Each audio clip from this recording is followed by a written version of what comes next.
الحمد لله رب العالمين والصلاة والسلام على سيد المرسلين اما بعد فاعوذ بالله من الشیطان الرجیم بسم اللہ الرحمن الرحیم۔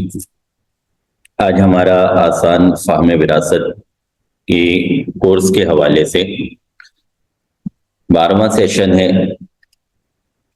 کافی ساری باتیں ہم کمپلیٹ کر چکے ہیں، مختلف پہلوؤں سے ہم نے وراثت کے حوالے سے بات کو مکمل کیا، اور آج ہم جو چیپٹرز پڑھ چکے ہیں ان کے اختتام کی طرف جائیں گے۔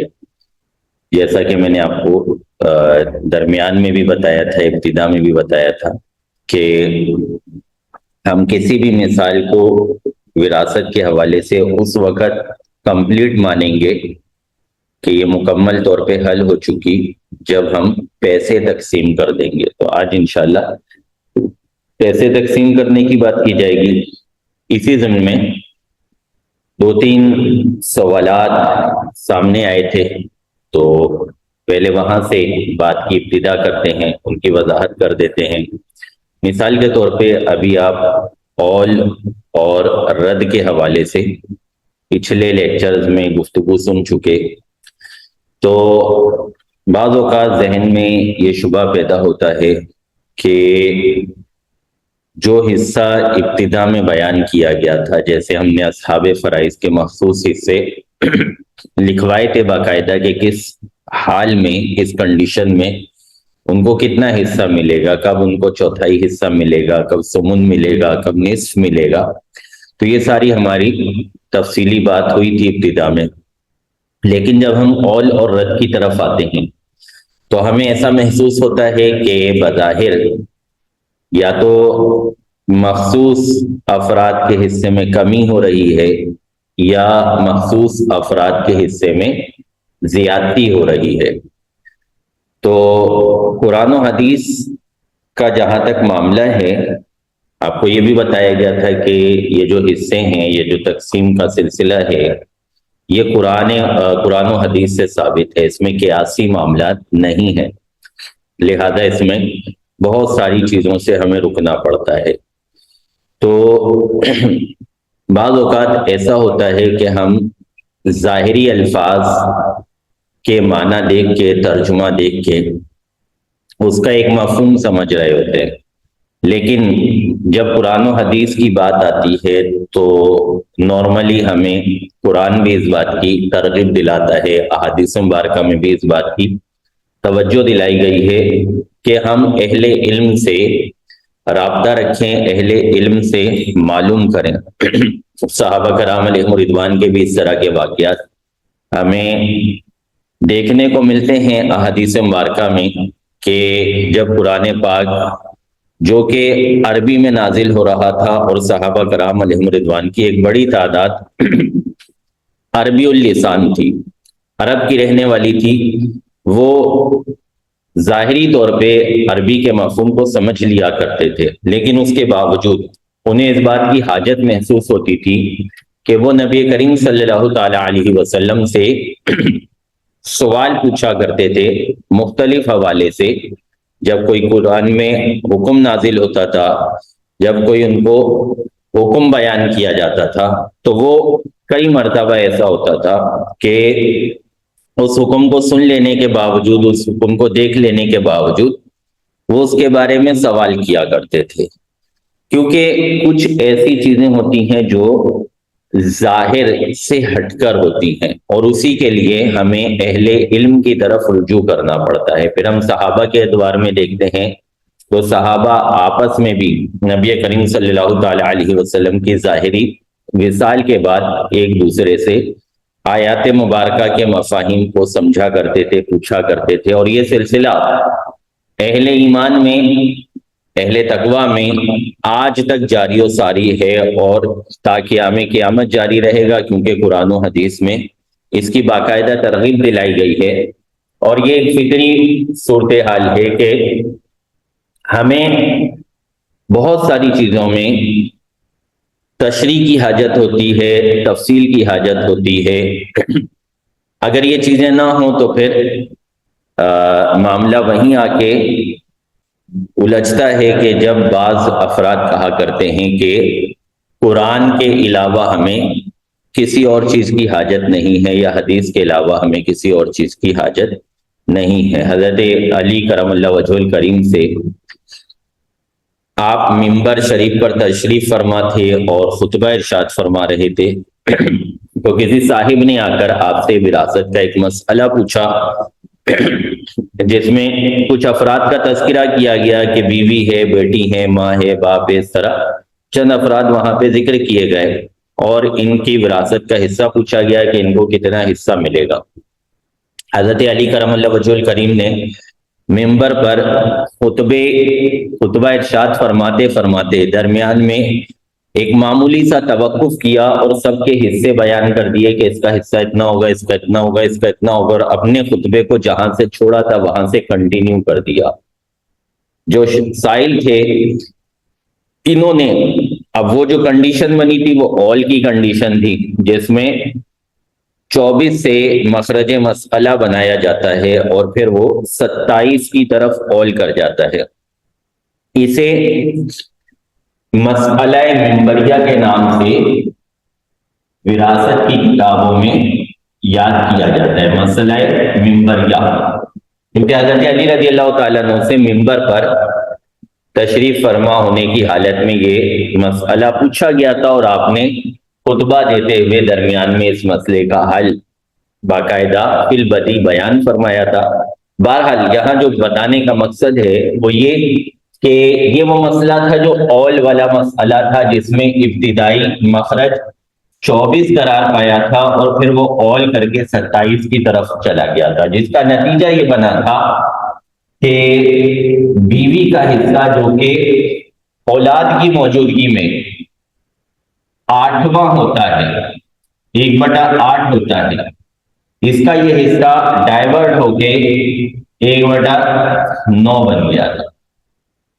اس کے حصے میں تبدیلی آ گئی تھی اور یہ 9 کی طرف چلا گیا تھا۔ تو جو سائل تھا اس نے جب جواب پا لیا تو اس نے پھر حضرت علی کرم اللہ وجہ الکریم سے یہ دریافت کیا کہ بیوی کا 8واں حصہ کیوں نہیں بنا، تو آپ نے اسے بڑے مختصر سے انداز میں بات بیان فرمائی کہ بیوی کا جو 8واں تھا وہ 9واں ہو گیا، اور یقیناً یہ قرآن پاک سے ہی استدلال ہے، اس کو قرآن پاک سے ہی استدلال کہا جائے گا۔ اس کو ہم فقہ کی اصطلاح میں تطبیق کہا کرتے ہیں، کہ جب دو آیتیں، دو احادیث کریمہ ظاہری معنی کے اعتبار سے، الفاظ معنی کے اعتبار سے، ظاہری ترجمے کے اعتبار سے ایک دوسرے کے ساتھ منطبق نہ ہو سکیں، دونوں کے مفہوم پر ایک ساتھ عمل کرنا ظاہری ترجمے کے اعتبار سے ممکن نہ ہو سکے، ایسی کنڈیشن میں پھر علماء کی طرف رجوع کیا جاتا ہے، اہل علم کی طرف رجوع کیا جاتا ہے۔ اب اہل علم سے مراد چاہے نبی کریم صلی اللہ تعالیٰ علیہ وسلم کی ذات مبارکہ ہو، اگر آپ دنیا میں جلوہ فرما ہوتے ہیں ظاہری صورتحال کے ساتھ، یا پھر صحابہ کرام علیہم رضوان ان سے مراد ہوں، یا پھر بعد کے آج تک کے علماء اس سے مراد ہوں، تو ان سے پوچھا جاتا ہے، ان سے اس کی تشریح طلب کی جاتی ہے، کیونکہ اللہ تبارک و تعالیٰ نے ہمیں اسی بات کی رہنمائی عطا فرمائی ہے۔ تو وہ ہمیں وہ معنی بیان کرتے ہیں جو ظاہری معنی سے مختلف ہوتے ہیں۔ ظاہری معنی پر عمل کرنا جب ہمیں دشوار محسوس ہوتا ہے، ناممکن محسوس ہوتا ہے، ہمیں لگتا ہے کہ ترجمے پر عمل نہیں ہو سکتا، تو وہاں ہم پھر مرادی معنی کی طرف جاتے ہیں کہ رب کریم کی یہاں مراد کیا ہے، کیونکہ یہ تو ہمارا مسلمہ اصول ہے کہ رب کریم کے کلام میں آپس میں ایک دوسرے کے ساتھ تضاد نہیں ہو سکتا، ایک دوسرے کلام سے باہم تضاد نہیں ہو سکتا، کیونکہ رب کریم کی شان اس سے بلند و بالا ہے۔ لہٰذا ہم اس بات کی طرف جاتے ہیں کہ مراد کیا ہے رب کریم کی، جو ہمیں ظاہری ترجمے سے سمجھ نہیں آ رہی۔ تو اس طرح کے معاملات ہوتے ہیں۔ ویسے تو ہمارا یہ وراثت کا سیشن ہے، اس میں اس بات کی گنجائش نہیں ہوتی، چونکہ یہ ایک اعتراض آیا تھا لہذا میں نے مناسب سمجھا کہ اسی سیشن کے درمیان اس کا جواب بھی آپ کے سامنے دے دیا جائے۔ اسی طرح ایک سوال دیون کی ادائیگی کے حوالے سے پوچھا گیا تھا کہ میت کے حقوق جو ہم نے ابتدائی طور پہ 4 پڑھے تھے، جن میں پہلا حق تھا تجہیز و تدفین، دوسرا حق دیون کی ادائیگی، قرضوں کی ادائیگی۔ اب قرضوں کی ادائیگی کی صورتحال کیا ہوگی اس کی تفصیل ہم نے کر لی تھی کہ جتنے لوگوں کے قرضے ہیں ہم یہ دیکھیں گے کہ مرنے والے کی تجہیز و تکفین کے بعد جو ورثہ بچا ہے، اگر جو اس کے قرضے ہیں اس مال وراثت میں سے ادا کیے جا سکتے ہیں، اس نے اتنا مال وراثت چھوڑا ہے تو اس مال سے اس کے قرضوں کی ادائیگی کی جائے گی، اس کے بعد اگلے سٹیپ کی طرف جایا جائے گا۔ اور اگر اس نے اتنا مال ہی نہیں چھوڑا کہ جس سے اس کے قرضوں کی ادائیگی ہو سکے، تو اب اس کے قرضوں کے اندر ایک تناسب قائم کیا جائے گا، ایک مناسبت قائم کی جائے گی، اور اس تناسب کے مطابق جو قرض خواہ ہیں ہر قرض خواہ کو اس کے قرضے کے مطابق مال وراثت میں سے ایک حصہ دے دیا جائے گا۔ اس کی تفصیل آپ کو پچھلے سیشن میں بیان کی گئی تھی۔ اب یہاں جو درپیش مسئلہ ہے وہ یہ کہ جو حقوق الہیہ ہوتے ہیں اللہ کی طرف سے، اچھا پہلے تو یہ کہ جو قرضے باقی رہ گئے، یعنی اس نے مال وراثت چھوڑا ہی پورا نہیں تھا، قرضے زیادہ تھے، مال وراثت کم تھا، تو ہم نے جتنا مال وراثت تھا اس میں سے ہر ایک کو جتنا جتنا مل سکتا تھا، پاسبل تھا، اس کے مطابق دے دیا، رولز کے مطابق، اصولوں کے مطابق۔ اب جو ہر ایک کا تھوڑا تھوڑا بچ گیا یا زیادہ زیادہ بچ گیا، اس کا کیا ہوگا؟ یہاں پر اگر کنفرم ہے کہ قرضہ ہے اور کوئی اس کے ورثاء میں سے، اس کی اولادوں میں سے، اس کے چاہنے والوں میں سے صاحب استطاعت اپنے پلے سے اس کا قرض اتارنا چاہتا ہے تو فبیہا، اور اگر وہ نہیں اتارتا تو پھر بروز قیامت اس کی جواب دہی کا سلسلہ ہوگا، یا تو قرض خواہ اسے معاف کر دے یا پھر وہ بروز قیامت جو بھی اس کی صورتحال بنے گی۔ اس کے بعد اصل جو یہاں پہ مدعا ہے اس بحث کو چھڑنے کا، وہ وجہ یہ ہے کہ کسی نے سوال کیا کہ قرضوں کی ادائیگی کے اندر کیا حقوق اللہ جو اس کے ذمے باقی رہ گئے تھے وہ بھی شامل ہوں گے؟ مثال کے طور پہ اس نے روزے نہیں رکھے تھے، 1 سال کے، 2 سال کے، کچھ سال کے، تو روزوں کا فدیہ ادا کرنا تھا۔ اب کیا روزوں کے فدیے کے لیے بھی یہ جو دوسرا اسٹیپ ہے یعنی قرضوں والا، دیون والا، یہاں سے ادائیگی کی جائے گی؟ اسی طرح اس نے زکوٰۃ ادا نہیں کی تھی اپنی زندگی میں، 1 سال، 2 سال یا کبھی بھی ادا نہیں کی تھی۔ اسی طرح قربانی اس پر لازم ہوا کرتی تھی لیکن اس نے قربانی ادا نہیں کی، تو اب اس کا کیا معاملہ ہوگا؟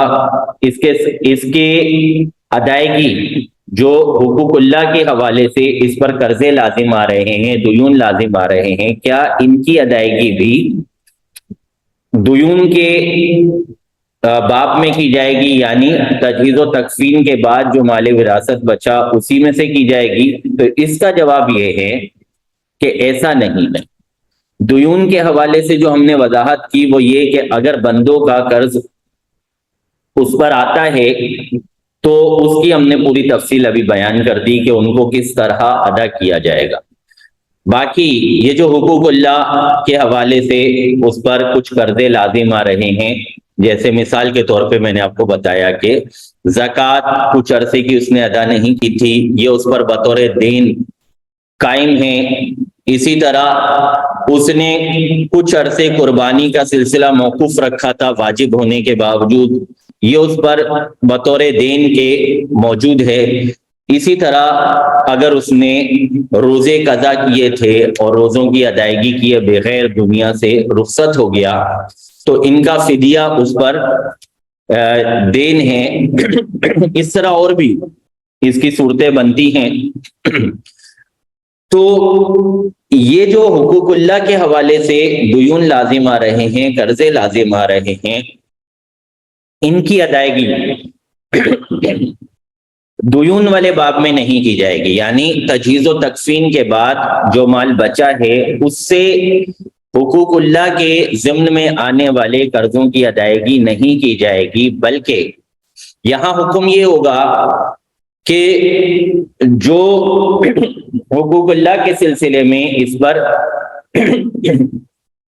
لازم آئے ہیں، قرضے دیون لازم آئے ہیں، ان کے حوالے سے اگر اس نے وصیت کی تھی، اگر مرنے والے نے وصیت کی تھی کہ میرے مال سے میرے روزوں کے کفارہ دے دینا، میرے روزوں کا فدیہ دے دینا، اگر اس نے یہ وصیت کی تھی کہ جو میں نے زکاتیں ادا نہیں کی میرے مال وراثت میں سے وہ زکاتوں کے پیسے ادا کر دینا، میں نے جو قربانیاں چھوڑی تھیں ان قربانیوں کے فدیہ ادا کر دینا، اگر وہ وصیت کر جاتا ہے تو پھر یہ تیسرے باب میں معاملہ آئے گا، یعنی پہلا چیپٹر تھا تجہیز و تکفین، دوسرا تھا دیون کی ادائیگی، اور تیسرا تھا تہائی مال میں وصیتوں کا اجرا۔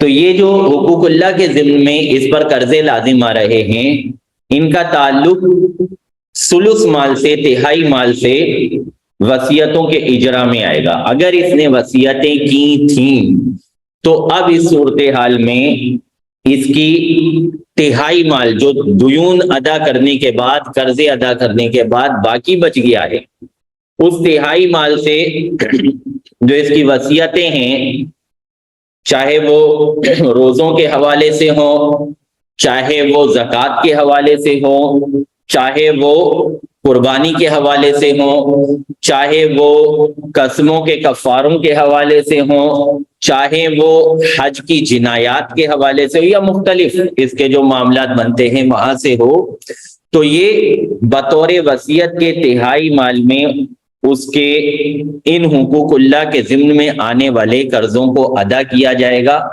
اگر ورثہ چاہتے ہیں کہ تہائی مال سے زیادہ میں ادائیگی کر دی جائے تو پھر تمام ورثہ کی رضامندی کی حاجت ہوگی۔ اگر تمام ورثہ اس بات پر راضی ہیں کہ اس کی وصیت کو تہائی مال سے زیادہ میں جاری کر دیا جائے تو پھر اس کی وصیت کو تہائی مال سے زیادہ میں بھی جاری کیا جا سکتا ہے۔ اور اگر تمام ورثہ اس بات پر راضی نہیں ہیں، کچھ ورثہ راضی ہیں، کچھ ورثہ اس بات پر راضی نہیں ہیں، تو پھر جو ورثہ راضی ہیں ان کا جو حصہ ہے ان حصوں میں سے تہائی میں وصیت جاری کرنے کے بعد جو ورثہ راضی ہیں ان کے حصوں میں اس کی وصیتوں کو جاری کیا جائے گا، جو راضی نہیں ہیں ان کی وصیتوں میں ان کے حصوں میں اس کی وصیتوں کو جاری نہیں کیا جائے گا۔ تو یہ 2-3 سوالات آئے تھے تو میں نے کہا کہ ان کو حل کر دیتے ہیں، اور خواہش بھی یہ ہے کہ آپ حضرات جو ہیں، آپ کے پاس امید ہے میرا نمبر آ چکا ہوگا، میں یہاں بھی مینشن کر دیتا ہوں 0311289744۔